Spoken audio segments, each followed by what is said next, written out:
This is a video about how to video map an interactive water feature. Hi, my name is Megan Atuvle and I am the CEO of LUMOplay. For the last couple of decades, I've helped thousands of zoos and museums and aquariums and schools learn how to create interactive digital displays. I recently had the great pleasure of working with the Santa Barbara Zoo. The zoo just updated their conservation hub, and I was lucky enough to get an email from Nadia Seal Faith, who is one of their conservationists. She asked me if I could make an interactive touch pool for their conservation hub.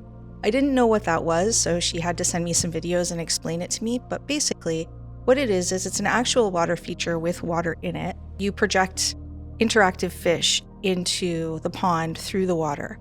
I'd never seen this done before, but it sounded really intriguing. There were a couple questions that we weren't sure how to answer without testing it ourselves, so I ran a couple tests to make sure that the 3D cameras that we recommend will work when pointed at water, because we were concerned that the water might reflect the IR back weird, but it didn't. But the more I learned about the project, the less I started to wonder why somebody would use digital fish in a water feature. Initially, I was thinking, this is a zoo, why don't they just use actual fish? And then I realized that the Conservation Hub is focused on the work that the Santa Barbara Zoo does to protect wildlife. And it's tricky convincing people to protect something that they don't care about, and it's tricky to get people to care about something if they don't have a chance to interact with it.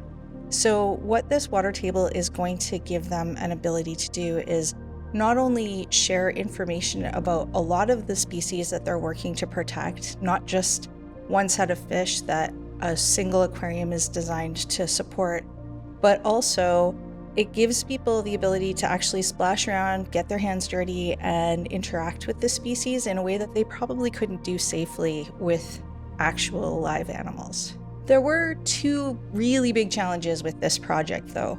One of them was that the deadline was really tight. So there wasn't enough time really to 3D model and animate all of the different species that they want to include in this feature ultimately. And then the other challenge was that the Santa Barbara Zoo is obviously in Santa Barbara, and I am in Montreal, Canada, which is quite a long way away. And the budget for projects like this doesn't usually involve flying me in to video map something in person. And at the time that Nadia called me, they didn't even have the pool yet. So I had to come up with a quick and easy way to do the initial map and help Nadia understand how to fit the projector to their custom feature without having any chance to go look at it or be there in person. So this video is going to cover the process that I took to do that, so that anybody who's looking to do this for a client will have an easy step forward. This is not the final version of the app that's going to be going into the touch pool, and I don't recommend this as the best way to video map a topological feature, but it is a good starting point, especially if you can't be there in person. Now first, let me explain what video mapping is. Basically, every projector that I know of projects a rectangle image. And sometimes what you want is digital imagery on top of a shape that is not a rectangle. So anything that you do to modify the content that's coming out of your digital projector so that it matches a geographic shape, whether or not it is something like the dots in the background of my video, or something like this heart that I did in an earlier video, that's called video mapping. Now, a topological feature is a little bit different because it is a feature that is in 3D space. Instead of being flat and just a different shape than a rectangle, it's actually got depth to it. And the most traditional way to do this is with 3D software. So you actually take a 3D rendering and you use that to simulate a projection. We didn't have time to do that, and honestly, doing a 3D scan of something like this just isn't worth the time and the budget. So what I did instead was I created a 2D grid that was the aspect ratio and resolution of the projector that Nadia was using. And as soon as the touch table came in and they'd installed the projector over top of it where it was going to live for the exhibit, I had her project the grid onto the touch table.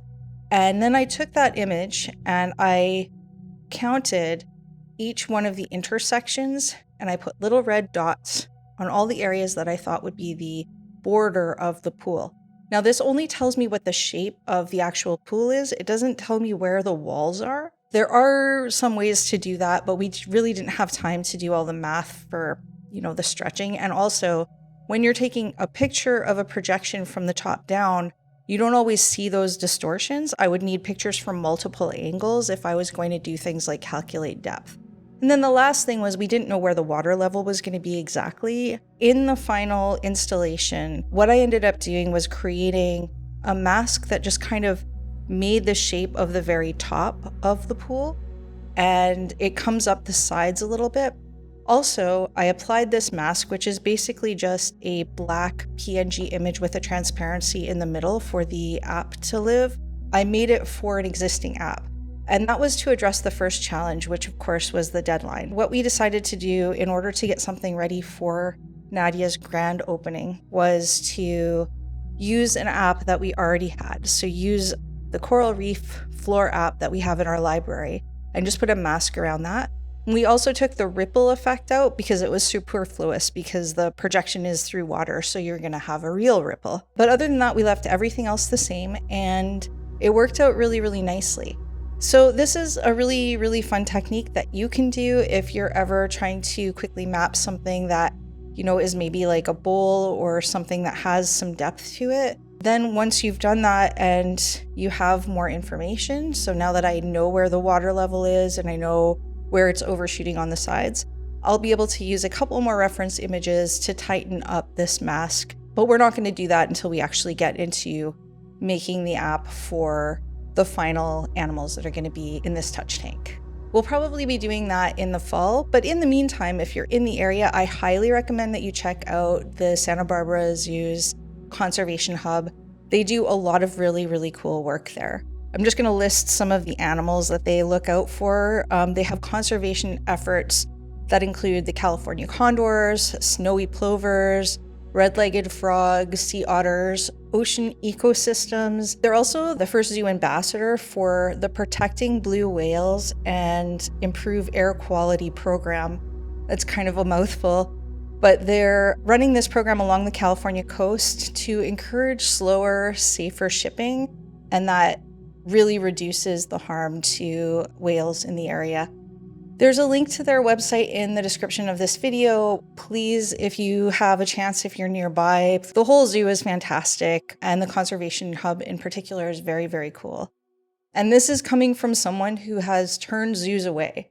There's more often than not, zoos come to us for projects, for custom projects, either for the enrichment of animals or just to keep visitors in their food court for longer, and I turn them away because a lot of zoos I just don't think really treat their animals ethically. The Santa Barbara Zoo absolutely understands the assignment of what a zoo is supposed to do. So definitely, if you can support them, even if you can't make it down there, check out the link in the description and go check out the work that they're doing at the Conservation Hub. If you like video mapping and you want to learn how to make interactive projection installations, then definitely think about subscribing, or just subscribe. Maybe don't think about it, just subscribe. Hit like, leave a comment if you have a question or anything that you want to share. I answer all of the comments, and if you have a project that you'd like to discuss with me, you can reach me directly at info@lumoplay.com. I'll be back next week with another video.